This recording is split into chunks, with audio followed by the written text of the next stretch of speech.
what is the right model that we can actually figure out so that these systems, to your point, where actually everyone has a say based on the value they contribute or the usage or whatever the right metric is. Hello friends, Jess here from Seed Club. Welcome to Season 3 of Building at the Edges. We host conversations with the top innovators, thinkers, and builders at the intersection of crypto and community. Today I'm bringing you a conversation with Dan Romero. Dan is the co-founder at Farcaster, a sufficiently decentralized social network. You might have heard of it referred to as the Purple app.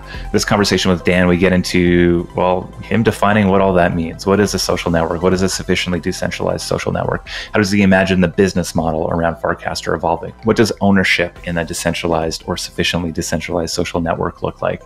Try to get an understanding of where he sees the value in Farcaster versus Web 2 apps like Twitter or Facebook. What are the differences? Why might you want to participate in one versus the other? I think back to the early days of social media when I was first jumping onto Twitter and, the questions I would have had for Jack and for Ev who are building that app, and just really excited about this opportunity to sit down with Dan. And we get the inside scoop on how you can get an invite to Farcaster. Farcaster is only invite only at this point, but if you listen to the end, we'll give you some magic words and steps on how you can go get your username and access the network today. So make sure you listen right the way through, though you're not going to have a hard time doing it. It's an interesting conversation. Dan has just thought really deeply about this, and I think there's a lot to learn both in how he's taken this product to market, some of the trade-offs and ideas they have under the hood, and what the future of decentralized or sufficiently decentralized social networking might look like. So let's get into it. Dan, welcome to the pod. Hey, thanks for having me. Okay, so I think for many people who are listening to this, they probably heard of Farcaster. They probably know a couple of people who use it. Maybe they've been following your Twitter account rather with probably notifications turned on to look for an invite. But I'm very curious, how do you describe Farcaster to folks who maybe haven't heard of it before? Farcaster is a sufficiently decentralized social network, and it makes two strong guarantees. The first is if you're a user of the network, you have a direct relationship with your audience, and no individual, company, country can take that away from you. I think the analogy I always kind of use is with email. If you have an email newsletter and you use MailChimp or Substack, and one of those platforms decides that they don't want to work with you anymore, you're free to export all of your subscribers, move over to the other platform, and go about sending your newsletter. Your subscribers probably wouldn't even notice that you changed providers. Contrast that to another centralized social network like Twitter or YouTube, and you spend 10 years building an audience there. And for whatever reason, that network decides that they don't want you, you don't get to export your audience there. That audience actually is part of the terms of service of those networks. And so with Farcaster, it's more like email in the sense that anyone who chooses to follow you, that is a kind of directional relationship between that person and you. And so if you were to change clients on the Farcaster network, you would still be able to kind of reach all of the people who have opted into following you.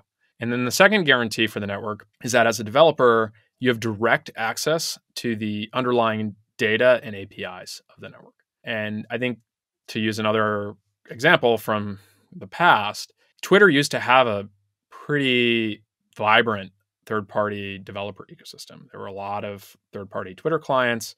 Pull the Refresh is my favorite example. That was invented by a third-party Twitter client called Tweety, which ended up getting acquired by Twitter. So many people don't even know this. Twitter has the patent for Pull the Refresh, kind of like Amazon has the one-click checkout. And honorably, they have actually made it kind of a, anyone can use this. And so basically every app has Pull the Refresh now. But that was actually because Twitter had this really permissive API. You had all these smart creative developers playing around with new ways to, and this is in the early 2010s when feeds were a little less mature on mobile, how best do you deal with refreshing a feed? And so that ecosystem evaporated overnight in, I think it's 2014 or 2015, when Twitter reasonably said, hey, we need to actually focus on monetization. We're going to do that through ads. So in order to force people to look at the ads, we're going to kind of hamstring the open APIs. There were a few other reasons that contributed to that, but as the company was thinking about going public, they needed to kind of actually capture the time spent in their client so they could show those ads. And so with Farcaster, you as a developer, if you want to build an app, it can be open source, it can be a commercial service, you have full access to the data and APIs. And then the relationship, similar to kind of the user relationship, you as a developer, your relationship with users is between you and that user. So if I install your Seed Club client app that's built on top of Farcaster, there is no kind of corporate terms of service change that can come in and say, oh, sorry, that app no longer works with Farcaster and you, Dan, can't decide to use that app. And so I think that those are the two core components of the network. And effectively for us, if those things hold true, what we hope is over time, you're going to have a whole ecosystem of apps and clients that allow people to choose what experience they want for this kind of public social network, and kind of what trade-offs, what type of content moderation, algorithms, all of that stuff is going to be very much consumer choice. And I think we've seen that with email or browsers that has led to better outcomes. It still actually has a lot of centralization in both of those markets. Like, we can talk about that a little bit. But I think what's worth pointing out is Google Chrome came after Internet Explorer and Firefox, right? When they were dominant. And so I think that if you actually do build a mousetrap in those markets, people will actually adopt your offering. It might be hard, but you do actually have choice because those are built on permissionless decentralized protocols. So I think you used the word a sufficiently decentralized social network. I'm assuming some of those the sort of rules that you've in place or we're sharing there are kind of part of that definition of sufficiently decentralized, but perhaps you can sort of expand on what that means. And then I think maybe touching on where those points of centralization exist in email might be an interesting context to dive into. My co-founder Varun wrote a blog post at the beginning of this year called Sufficient Decentralization in Social Networks. And for us, what we were trying to communicate is our philosophy around when you're trying to kind of build one of these new networks, if you view centralization and decentralization as a spectrum, if you optimize everything for decentralization, which I think if you kind of listen to maybe some of the rhetoric and the ideological components of crypto, and I think just broadly cyberpunk culture, and I think you get to maybe an ideal state for some, but from a practical use it every day, especially for mainstream users, I think it's too difficult. And then similarly, the centralization side, you get massively improved user experience. I don't think anyone is saying that the execution on product details for the kind of major social networks are bad. I think some of their kind of like product strategy and like how they monetize result in some bad decisions. But overall, like using Instagram, the performance of that feed is pretty incredible. If you think about just like you can endlessly scroll it and just like the delivery of the content, or YouTube, the ability for it to just kind of play really high quality content within a click on your phone. A lot of that is the benefits of centralization. But I think that the downside of centralization is you're forced into business models and potential choices from a strategic standpoint, such as not having third-party clients, that can be really frustrating for consumers. And then especially if you're either a developer or someone trying to build an audience, that is even worse if you suddenly overnight either lose the app that you were building on top of that platform or your audience. And so from our standpoint, what you do is you actually want to start with the user experience, which is what gets people to use stuff, which is the lifeblood of any of these networks. And then work your way towards decentralization to the point where, and it's a little squishy, you deem it's sufficiently decentralized. And so from our point of view, the thing that's most important about a network like Twitter is the kind of core identity primitive of saying, I am X, and this is where people who want to follow me can find me, that like kind of digital pointer. Similar to a domain name, that needs to be decentralized. Because then if you were to leave any one service provider, to go back to the email analogy, if I have a newsletter, danromero.org, and I want to send email from that domain, because of the way both DNS, the domain name system, and email work, I can just change a little record with my domain registrar, and it's called an MX record. And by doing so, I can just simply change the server that's actually sending my mail out, and then the system will work. And so I think from our standpoint, that is actually a sufficiently decentralized system in the sense that it's not like you're running your own mail server when you're using one of these kind of newsletter tools. You're actually using a corporate tool, like they have terms of service, they can kick you off. But because you have the ability to exit that centralized service and interoperate with all the other email addresses out there, that I think helps enable this concept of sufficient decentralization. And one interesting thing to think about email is, despite it being kind of a permissionless, decentralized protocol, right? It's existed for a really long time. The way the market works today is it's actually a couple of large email providers, the big consumer ones like Gmail and Microsoft and Yahoo, but also you have a couple of like call it developer-oriented email systems. So something like Amazon or I think SendGrid's another one. And the deliverability of any given email that is being sent is actually not like kind of like an egalitarian thing. So if you run your own mail server in your basement and you have a new domain, say you registered, a new .xyz domain for your cool new company, good luck trying to get any of those emails to show up in people's inboxes, right? So the default is just like, sorry, like that's probably spam. We're not going to make it land in the inbox, which if you just know how consumers work, if it's in spam, basically doesn't exist. You have to have a very determined user to find it. And so that's actually something we think a lot about for Farcaster, because despite what I just said about email before, there are natural tendencies as these networks develop over time to have new points of centralization and new points of potential failure for kind of like this exit with interoperability. And so one of the things that we're actually trying to think through as we design the Farcaster protocol, while theoretically the idea that the identity being the only thing that's like core promise of decentralization gets you to kind of a practical level of decentralization, it actually requires a little bit more, where in terms of how Farcaster works, we have this concept called Farcaster hubs, which for those who are kind of into crypto, think of it as like an Ethereum node for the Ethereum network. Farcaster hub is that for Farcaster kind of social content. But those Farcaster hubs also have to be something that we think through and make the right trade-offs to keep those decentralized. Because even if you take the identity primitive, which is the thing that actually lives on the Ethereum blockchain for Farcaster, if the hubs inevitably become centralized, it doesn't matter if the on-chain component is decentralized. It's actually the point that ends up being most centralized is the place that you're going to have all of the problems, right? And I think another analogy in crypto that we're kind of working our way through right now, it hasn't really been a huge issue, is Ethereum post proof of stake now has a couple of really large, what are they called, validators, or basically Coinbase and a couple of others. And there's a whole bunch of back and forth that's happening where people are talking about OFAC compliant blocks and whether or not the different kind of proof of stake operators are actually censoring transactions. And so that's a great example of where, yes, actually the distributed nature of Ethereum ownership checks the box for proof of stake to make it work. But the revealed preference of how people participate in proof of stake means that there's natural centralization. And so I don't think we have everything solved, like by any means. It's like an ongoing process. But I do think one thing to think about in these systems is wherever you think you've solved the decentralization, you may have, but you may be creating a kind of like second order effect where there's now a new area that's call it the weakest point in your kind of game of decentralization versus centralization that you have to kind of game theory think through of like, how do you prevent this from getting too centralized? And to be fair, Bitcoin has actually had this for a long time, right? You have a very small number of mining pools that, from a game theory standpoint, don't actually want to do double spends because it would actually lower the price of Bitcoin, which that's where they get their value. I think it's a really rich area for exploration and kind of thinking through these systems because it's not as deterministic as maybe an engineer would like it to be. Yeah, I think the deeper you go into these networks or even into DAOs, the harder it is to sort of parse there's just this natural centralization that happens purely based on relationships or on where value is flowing. And I like that approach of, just sort of recognizing and attempting to address that where it's warranted or maybe most warranted.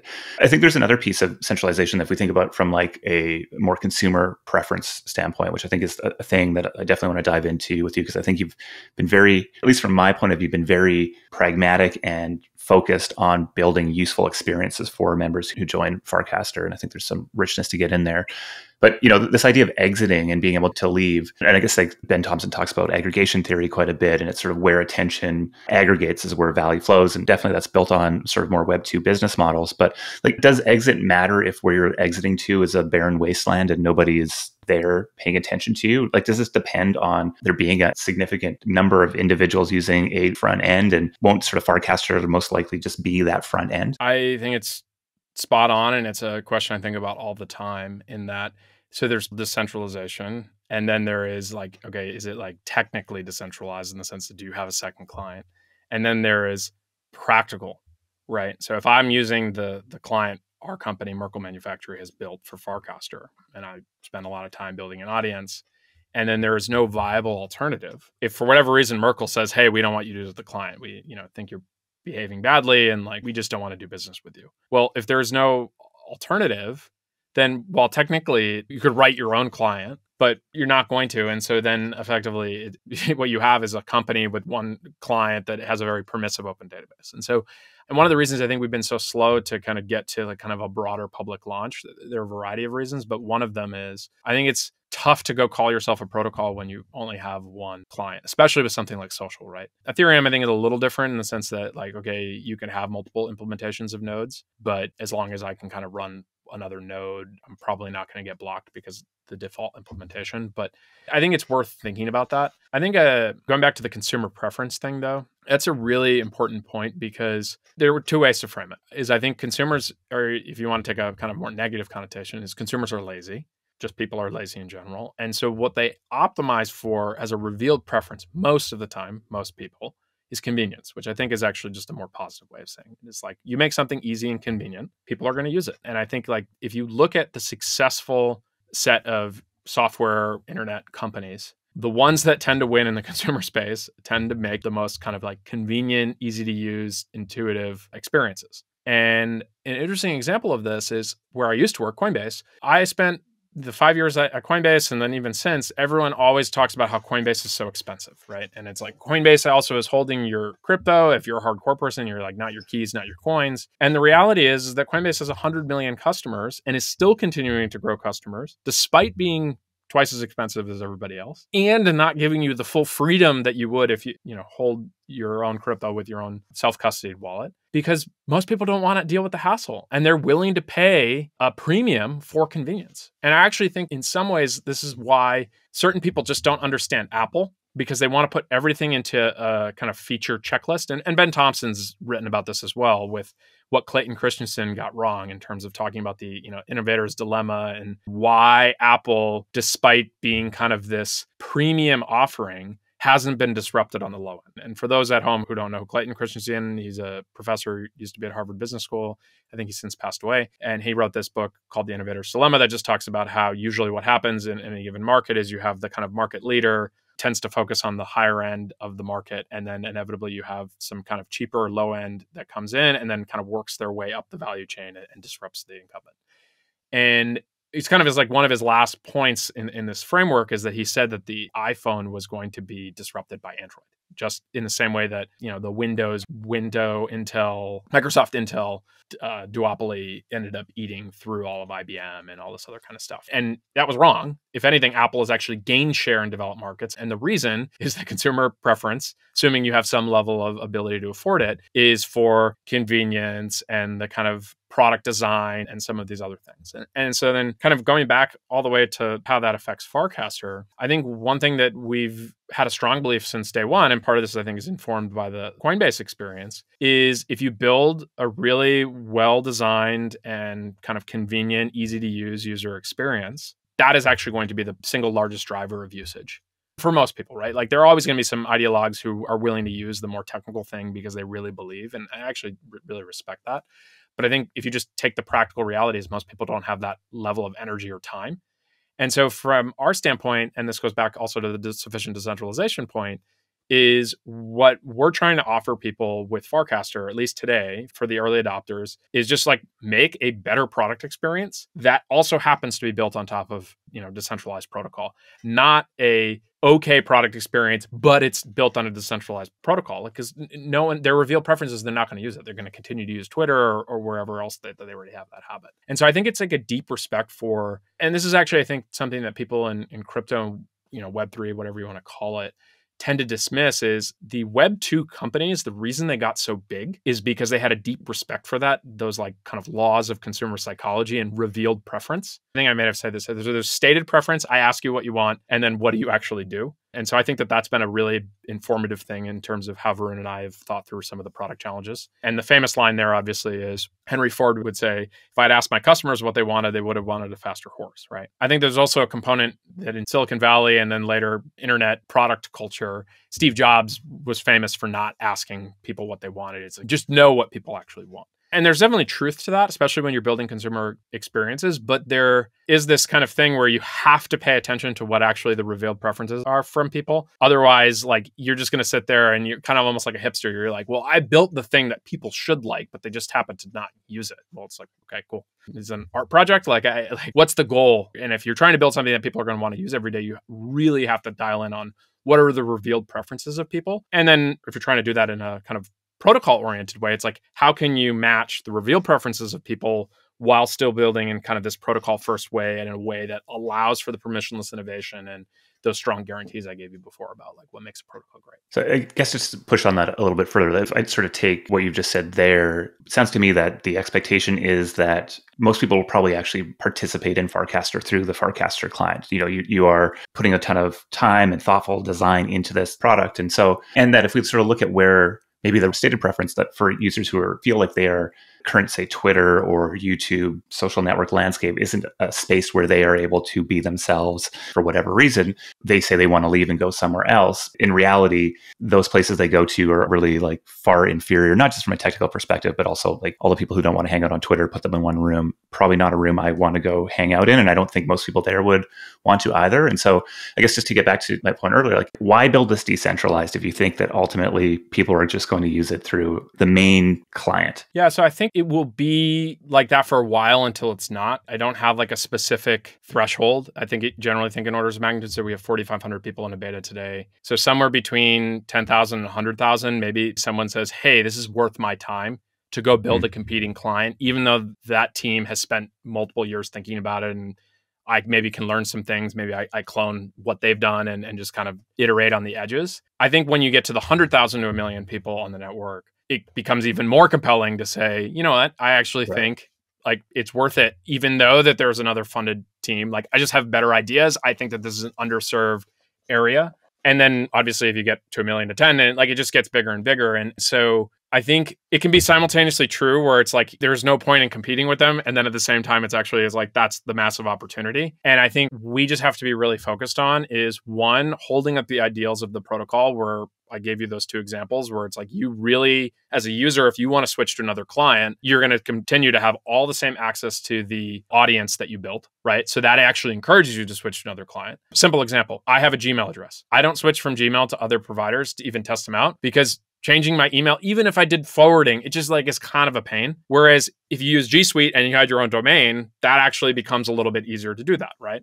I think a second example on the developer side, and we're already starting to see this, people want features in the main client, our client. And we're saying like, hey, sorry, not a priority. So like a basic example of this one is GIFs and video and audio. People are really clamoring for that. We are a team of 6. We have a lot of other stuff that we're trying to get done. Probably not going to happen. And so like, I could imagine someone building a much more rich multimedia-oriented client. And I actually casted this recently saying someone should just build a client that's really focused on music, right? People on Farcaster, it's a revealed preference. People are actually sharing links to music.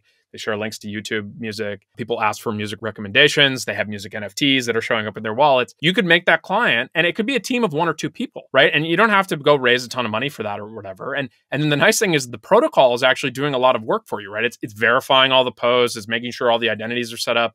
So you've actually, in some ways, reduced the overhead that you need to do to bootstrap it. And you can use the main Farcaster client as your primary source of distribution. Hell, if you built that client, I probably am going to recast it and say, hey, look at this cool new Farcaster client. And so can you deterministically guarantee that we won't go evil? No, like it's not an intellectually honest answer, but I'm going to continue to come on podcasts, say it on Farcaster, everywhere. It's like the reason I'm working on this is I actually want to build the protocol.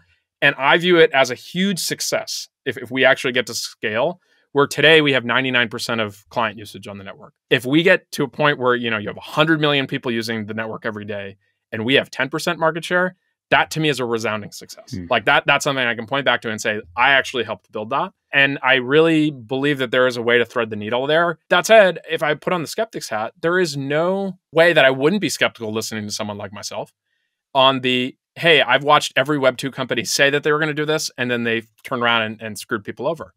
And so that's just a reputation we have to earn, right? And there was an interesting conversation on Farcaster this weekend where I was like kind of thinking through a product feature, because I've been using more of Twitter's features just to kind of grok. Like traditionally, I only followed 100 people. Now I follow 2,500. I'll go maxi now just to kind of understand all that. and the get notified when someone tweets feature. I posted that out. Seemed like a lot of people are interested.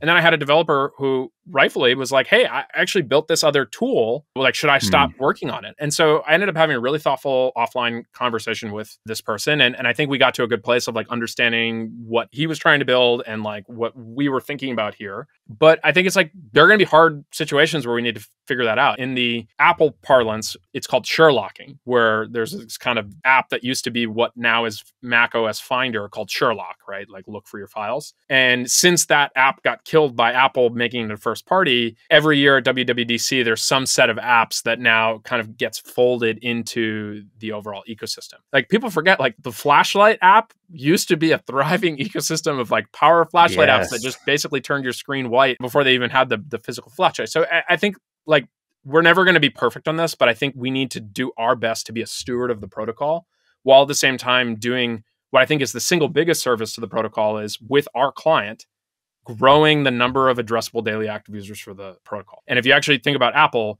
that is the single most important thing that they do for the iOS ecosystem is sell iPhones, which are daily active by virtue of you have it physically attached to you in your pocket. And people deal with the App Store and all of the rigmarole, you know, the 30% cut, the like, you know, not allowing NFTs and all this other stuff. Not because that's great, it's because it makes distribution for what they built like really easy. And so I think that is the overarching thing that we really need to do is just continue to grow daily active users, not monthly, not signups, it's daily active. Because that means if you have someone who has an app on the home screen, that is someone who's now potentially going to go check out another app in the ecosystem. And so that is the thing that we are trying to get in front of developers is like, hey, like we have real people, not spam bots. They're using the app basically every day. So you have as much of a shot at getting them to install your music client or something like that. I don't know if that answers your question. It's just like something we're thinking about. And like, I think it's a really good critique of like the practical reality of where we are today, where we have one client that represents 99% of the usage of the network. It's like, we have to get that down over time if the protocol is going to be successful. Yeah, I mean, I think it's fascinating to me because, you know, I joined Twitter in 2007. And I think like my first graduated university came out just as the promise of social media was becoming a thing. I was an early Blogger user and WordPress user, and sort of this idea of democratizing media was the thing that was just so compelling. And I had run a small business before, and I was like, the internet changes all of this. And then, you know, earlier than most really came up against the challenges of aggregation and centralization and sort of the business models ultimately that live in a Twitter and more so in a Facebook and a YouTube. And so, and I think in the example earlier that, you know, I remember when Twitter had this thriving developer ecosystem, it felt like anybody could go and launch anything and have a shot at not only the core premise of Twitter being like you can have your voice heard by any, but you could also have your tool or your startup. There's just like a lot more energy. And it's why I love crypto so much. I feel like that energy is here again in this new space.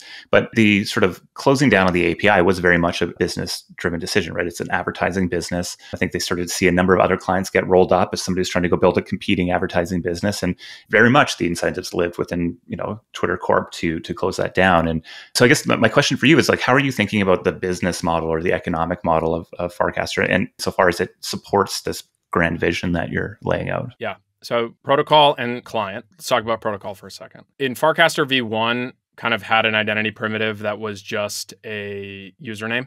And there were a couple of issues with that. So in a decentralized follow model, if you tie all follows to a username, if you as the user want to upgrade your username, so let's say I was Dan Romero and I wanted to switch to, you know, DWR or D, I wouldn't be able to upgrade my username because I would need to then go get all of my followers.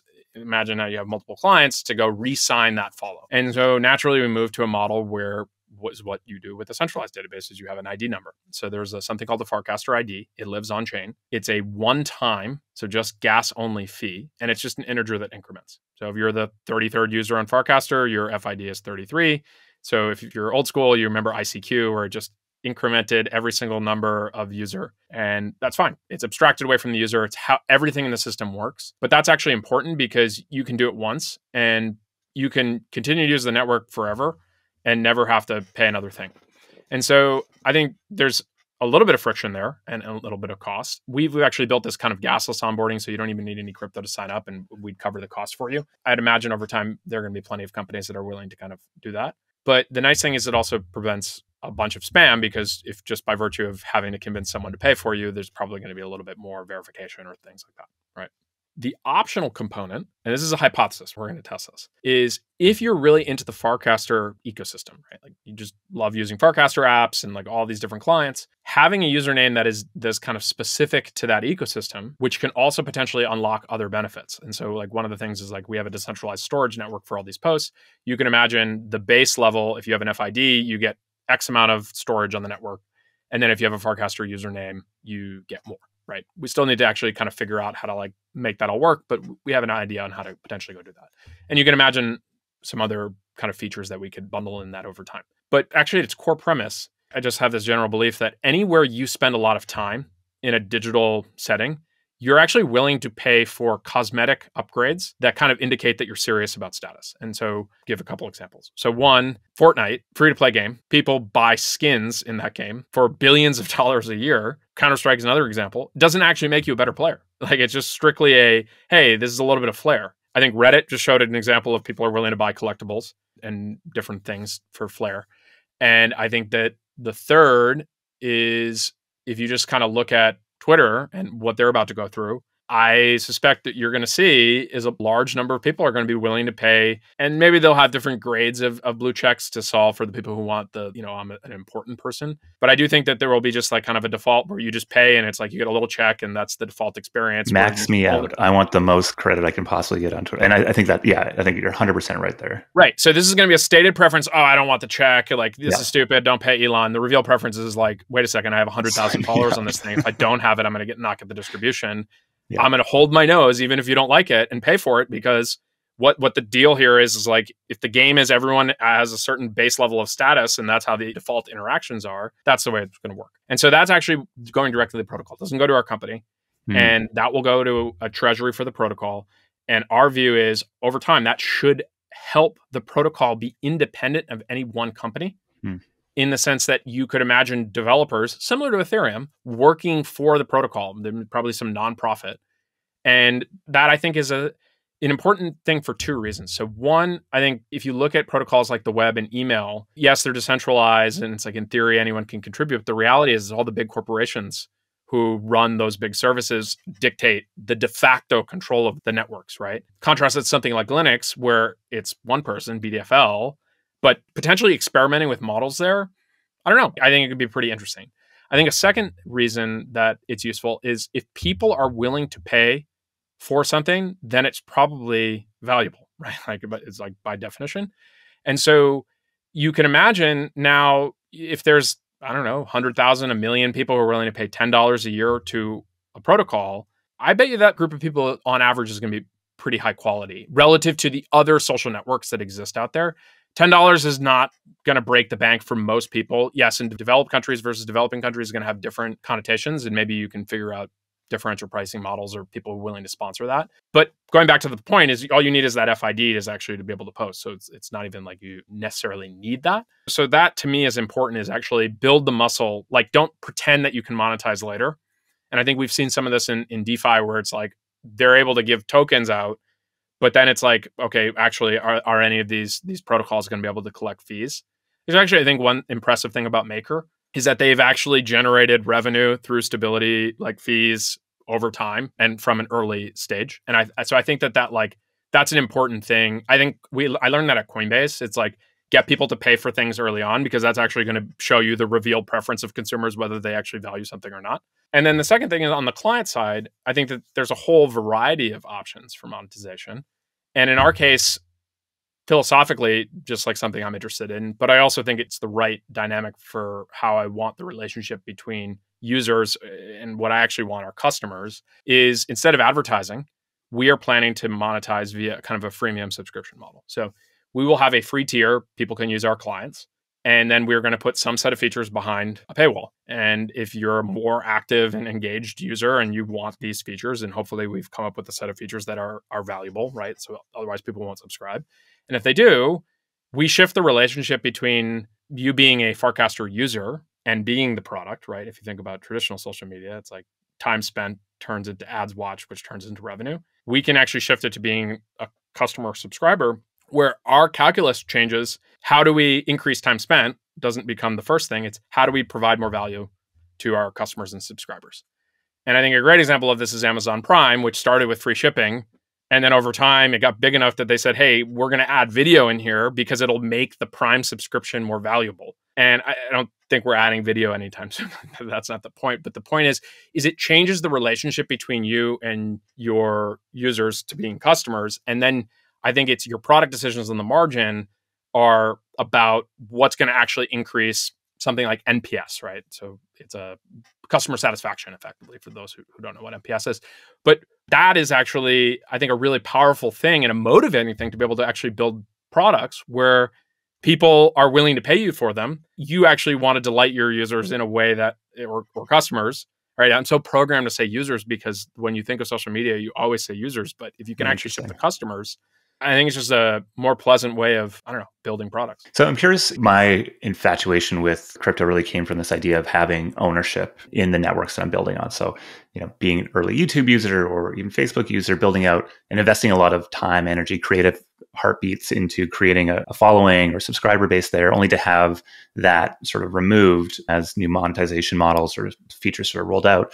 This kind of gave me, I think, a very formative experience in my sort of way of looking at the world. And I think it's expanded since then. And I think there's to the point where I think, like, maybe it's a bold statement, but the inequality that exists in the world right now, in part, definitely in a small part, is from this lack of owning the digital property that is incredibly valuable and powerful and coordinating our economy these days. So that's why Ethereum is just the most fascinating thing to me ever. That falls through into all that we do at C Club, the idea of community members, people contributing to the collective, having ownership or a say or governance in these things. And so I'm curious how you're thinking about that. Is Farcaster going to be something that exits to community in the future?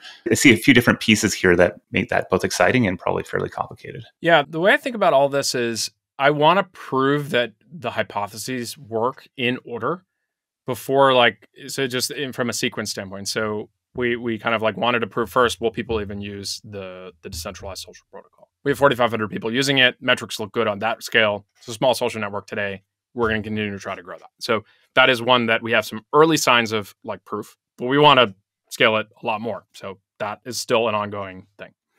The second thing that we really want to prove is, are people willing to even pay for a username, right? Because we can have all these grand plans and maybe people are willing to do FIDs, which again, one-time cost.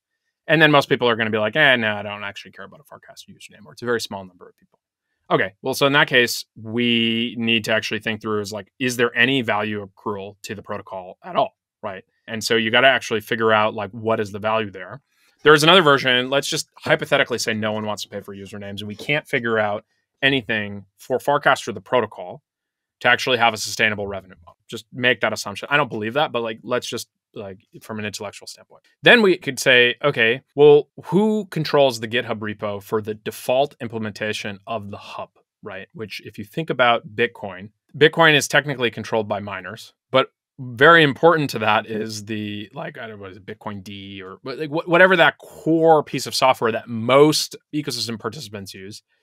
If that GitHub repo, which I think is 5 people, it's they need some quorum, changes the block size, that effectively is going to get propagated out, maybe the miners, but so there's a complex set of things there that play out. And so you got to actually figure out, it's okay, what is the effect of the same way for this network that, for example, increase the storage requirements for hubs, that's going to naturally make them more expensive, which will decrease centralization over time, which basically big companies will be able to kind of control it. How could you basically value that in terms of owning the rights to decide how that repo works?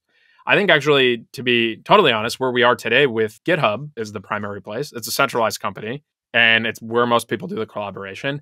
And so this is actually, I'm not an investor. I find it intriguing of can you actually move Git to a protocol that is actually very tied to governance rights that are associated within cryptographic signatures and smart contracts and all that kind of stuff. And I think this company Radical that is trying to do Git that is more crypto native. I actually don't even know the latest on where they are, but you could imagine getting to a place where the commit that can actually flip that all of the core hubs that are, for the most part, the practical reality is they're not going to run their own custom. They're just going to take whatever comes from the main repo, could actually move to a truly decentralized, both data storage and control of what gets committed. So that could be interesting. And so I think that's how we want to approach each step, is have very high bar in terms of like what meets like intellectual rigor around like, is this actually worth putting a governance structure that is not going to just be ceremonial?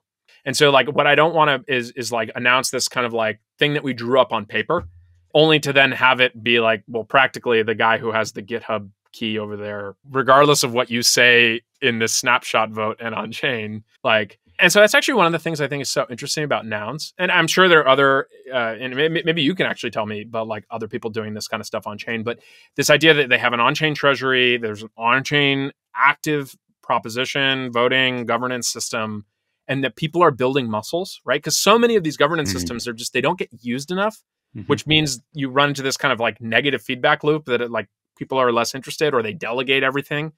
Whereas and maybe the nouns is too much. Like I'm not close enough to it. But I think part of it is I actually want to pay attention to what the smartest people in the space who are actively figuring this stuff out and how to coordinate these decentralized groups. Because if Farcaster is successful, it has hundreds of millions, if not billions of people. And in the kind of like idealistic version of me, it's like, how amazing would it be if like everyone could have a say in how this global internet public commons could work? I think the practical reality of it is like the reason we have governments have elected representatives is like direct democracy, actually. And I live in California, which I think direct democracy has made some poor short-term oriented decisions that have had long-term ramifications. But what is the right model that we can actually figure out so that these systems, to your point, where actually everyone has a say based on, you know, the value they contribute or the, you know, usage or whatever the right metric is, but also at the same time that they're effective in how they can actually be governed and make decisions, right? I think one of the challenges with like these big L1 blockchains in Bitcoin and Ethereum, I think partially because Vitalik still exists and has, I think, been an important influence, it's really hard to coordinate those systems. And so I don't think like we've scratched the surface on it's like what is the optimal way to kind of like run these decentralized organizations, right? 100%. Yeah. I think everything moves so fast. And I think like what I see you rolling out and where I'd like to take this conversation is in just being very strategic in how you build value. And at C Club, we like to talk about earning the right to do the next thing. And that's what I see you doing. And so, you know, we have a lot of folks who are community builders, right? And being strategic and tactical about building great community experiences is something that we think a lot about. And I think if we look at even just what you've shared here today, you know, you're saying Farcaster has 4,500 users. That could both seem like a lot, but I think most people would say like that's a tiny amount of users for a social network. And maybe it has a lot more attention. I think that people will be shocked by the number there, even though you have a great open data set that shows users and growth and activity at farcaster.network, which you can go check out. But I would love for you to sort of like help us understand either the frameworks or rule sets or strategy which you are acting on a regular basis to build valuable experiences within Farcaster. Yeah, so I can only speak to my own experience. And to the point about the size, I think about that all the time. Like if I'm on a down day, it's like startup roller coaster, right? Down day, it's just like, how are you ever going to get to 1 billion people with 4,500? But then I think like last year, basically at this time, it was probably every day fewer than 50 people using it. So from that regard, it's like, okay, like we made a decent amount of progress year over year. I also think that the other way to frame it is if the 4,500 people on Farcaster, I'm at least interacting with, you know, 1,000 of them or 1,500 of them on some either lightweight way or directly. Even at Coinbase, I never hit that scale. So it's just like, this is actually the largest group of people I've ever been interacting with. And so in some ways, like it is actually a large, like if you just think of 1,500 or 4,500 people in a single room, that's a lot of people. So it depends on how negative or positive you want to be. And I try not For the record, I think I mean, what I want to get at here is I think that's a very smart strategic decision that you have made to go about building this network very slowly and purposefully. Yeah, I'd love for you to sort of share the thinking behind that and maybe some of the other decisions you made. Yeah, look, I think part of it is people can sense quality. I think it's like more cynical business advice assumes like that, like this is why I hate the term growth hacking. It's like somehow like you're manipulating people or you're figuring out like, oh, like they don't understand. And it's like you're just the brilliant product person that's able to do it. And I think that there's maybe some truth on the margin, and definitely when you hit scale, like there's a bunch of gimmicks that you can do to juice numbers on here or there. But in terms of like trying to actually build a community, and this is actually one thing, I don't know if it was with you on Farcaster or someone who was like, oh, are you thinking about hiring a community manager? And I'm like, that's my job. Like the whole point, you know, we're a team of 6. I did all the front end, but like I'm also doing the product management. effectively. And like the only way to be good at product management is like actually dog food the most you possibly can of the product, right? And so like I still continue to be the most active user on the network, like by virtually any metric. Like actually there are people who are now using it more, which is always kind of wild because I think I use it a lot. But I think it's like, am I perfect on that? No. And like, is it because my content is like amazing? It's actually just like people can tell when you put effort into things and you're being genuine and it doesn't feel like transactional of like, okay, like I did the one greeting and then I'm on to the next person. And what's challenging about that is that like it just takes time. Like it's like I spend a lot of time. Perk of having a mobile app is I can kind of do this like wherever I am. Like I just hop on Farcaster. And one of the things that, for example, I follow everyone on the network. It's not going to last forever. But by doing so, I see every post. And so it's kind of like getting this global feed. But it would be really easy, for example, if I wanted to optimize for my own thing. There are plenty of people I just could unfollow. It's like, okay, I don't have to see this post anymore. But by doing two things, one, it kind of actually forces me to engage with people who, if I was like playing Twitter, which is like I've never run Twitter, so like I try to optimize Twitter for my own benefit, I could easily ignore someone. Whereas now I try to actually engage with someone. Even if maybe I'm like, oh, this post is like a little lower quality or it feels a little shilly. What can I do to actually bring the best out of this conversation? And sometimes it works, sometimes it doesn't.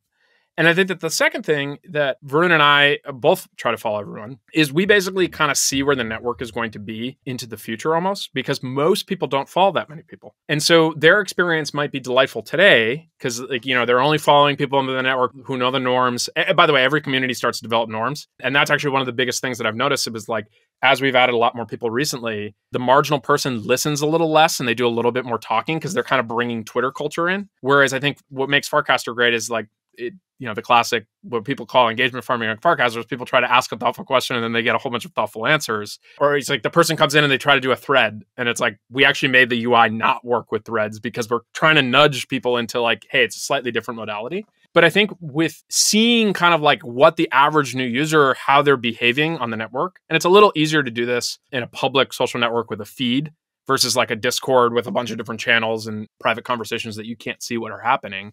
We can be like, huh, interesting. The average person is coming in now and is starting to do a little bit more of like the broadcast rather than engage.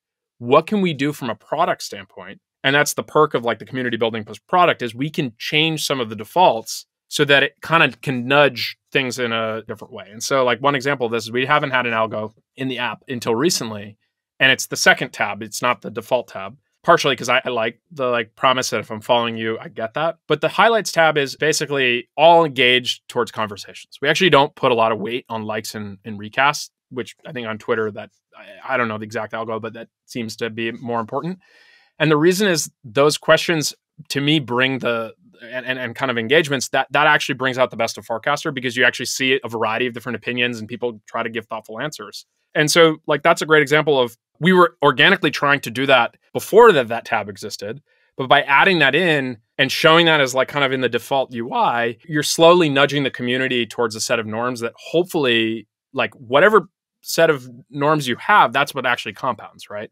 And so I think that's something, and it's one of the things that we're thinking about is scaling is like we keep saying this, like we want to scale with quality. We don't want to grow too fast because then the percentage of the network that's new to the network, that doesn't know the norms, starts to shift the culture. Versus if you keep it consistent where you're growing consistently, but you know not too much, the network can almost absorb new people in and kind of teach them the culture. And I think the analogy that I've used in multiple regards, and it's not perfect, but if you think of like our client for Farcaster. So Farcaster is kind of like a country. Our client is like New York City and Ellis Island during the 20th century where most immigrants to the US came in. You had a ton of people stay in that general area and in the East Coast. It's still the most populous, densely populated area of the country, right?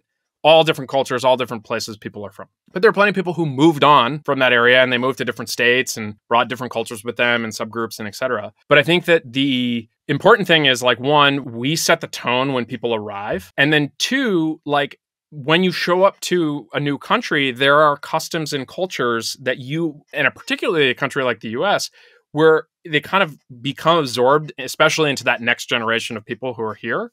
but it's not like you lose the culture from the country that you came. And so I think that like, it's not a concrete thing, but it's something that I think a lot about, especially because our product feels so much like Twitter, that people, they're going to behave similar to what the UI shows them. And so that I think is another thing that we think a lot about in terms of the community. Well, I mean, so my moment of like maximum value from Farcaster came when I asked a question, struggling with my calendar, feeling very overwhelmed with the number of meetings that exist. And in no world would I post this to Twitter, and the density of useful folks and who would give me useful information there would just be very low. I think, if I think of like who else has a crazy schedule, it's actually people who are building in crypto and who are doing that at a fairly high level. And actually they're all on Farcaster. Of course, I posted that to Farcaster. How do you manage your cal time? And it's, in the Twitter sense, it got the most recasts and likes and watches out of everything I've done. But the value was not in that. And that's not what I was searching for there. The value was that the incredible responses from people who I know have gone through the same sort of phase that I'm in right now. And, it was overwhelming, the amount of useful ideas and suggestions that came back. So, and to see that being prioritized, I think makes a ton of sense. I think also from sort of the outside, there's just very simple things that you do that I think really set this product up for success. One is, I think, the slow growth, right? So it's not just anybody who can show up there. And I think that curation in an early community has like an important role to play. Not to say that we should all have walled gardens or these gatekeepers, but I think, it's a very smart early decision. Two, you follow everybody, which like means that when you show up, somebody is greeting you, right? You're walking into the door. You are very generous with your recasts, and a lot of people follow you. And so there's sort of like this immediate boost that comes when, and I have the sense that you are doing that in a way that is also sort of nudging people towards the better use of this tool rather than just, so there's like a big social dynamic that exists there, much in the same way where, somebody says thanks to you in a team. And if you're working in an office and, there's sort of culture that gets built there. I think like those three things, even though they're just probably the simplest things that you could just sort of throw away, like as maybe givens, they're just not givens. And I know I struggle with that, even thinking about participating in the C Club Discord on a regular basis, given where my attention is. And I can justify my maybe lack of engagement there as it not being our core community, but very much need to, continue to show up in the way that we want others to show up in our communities. So, and I think you do a great job of that. We're coming up on time here. So I have two things. One, I asked the Farcaster community what questions we should ask you. And we actually touched on many of them. So I want to, shout out Les and Karthik and Ivy, who actually I'm going to ask her question, and Cyrus and MK for all asking those questions. And I think we got to them in indirect ways. But Ivy, we did not touch on this question. And so maybe we can wrap up with this one. At heart, are you a shape rotator or a word cell? Well, I was an English major in college, so I think it's going to be hard to call me a shape rotator. I think I'm not one to love just like very come on. It's AB. That's all we got here. I'm Team Wordcel. How about that? But I think that there is value in learning from both. And I don't know. He's a controversial person, obviously, but Elon is a good example of is like definitely a shape rotator. But the reason he has 110 million followers ain't the shape rotating as 100%. Much as the word selling. So yeah. Yeah, I love it. I also hate the binary in many ways, but awesome. All right, so my last question for you. I think there's going to be a lot of people who want to get into Farcaster after listening to this absolute brilliant conversation with you. Can we make 5 invites available to people? Is that a game you play? Oh, we can make more than 5 invites available. Okay. If you DM me on Twitter, DWR, ironic, yes, that the way to get onto the decentralized social network is DM me on the centralized. But it's actually useful because here's actually what I'm going to value. So if you have mutuals who are already on there, I follow now 2,500 people on Twitter, way more than I ever have. And so if people who are on Farcaster I'm following follow you, that's a sign. It bumps it right up to the top of like people I respond to. And if you don't have those mutuals, this is kind of a newer process, send me something that you've built, put out into the world. So wrote, art, whatever. Show me something that you've actually created. Because I think one thing that has worked really well is that Farcaster has really resonated with people who there's a sense of agency and that they can do something. It doesn't have to be just code, right? Like you don't have to send me your GitHub. Like you can do that. But it's just something that they want to express themselves in a way that is like putting themselves out there. And I think that so far the community is pretty welcoming to that, right? Whether you're doing digital art or writing or screenshot essays or, code. And so that would be the thing that's going to distinguish. I do get a lot of spam on my Twitter DMs now, but I think that one of those things, I go through every single one of them. And especially if you mentioned that you heard it on this podcast, which I've now given this long spiel, like you probably will. C Club sent you here. Those are the lines. C Club sent me here, along with something cool that you've actually done. I love that description of folks with agency. And it's definitely the part of the Twitter world that I love the most, is just that most of my active interactions there are with those folks. It's a privilege to be able to interact with people both through this podcast and through our community who very much have that as well. I think Web3, crypto, whatever you want to call it, I think in at least the pockets of the world that I live in there are just so dense with those types of human beings. And it manages to make life a heck of a lot more fun. I would agree. Hey, thanks for having me. Dan, yeah, really appreciate your time, man. And for those listening, shoot Dan a message, go check out Farcaster, and you can give me a follow there too, because I hang out there more often than I probably care to admit. Dan and I were talking about earlier. Apparently there are people who take time off over the holidays to not be on the internet. And I was saying how I don't won't be taking time off over the holidays. So DM me. Yeah. Cheers. Love it.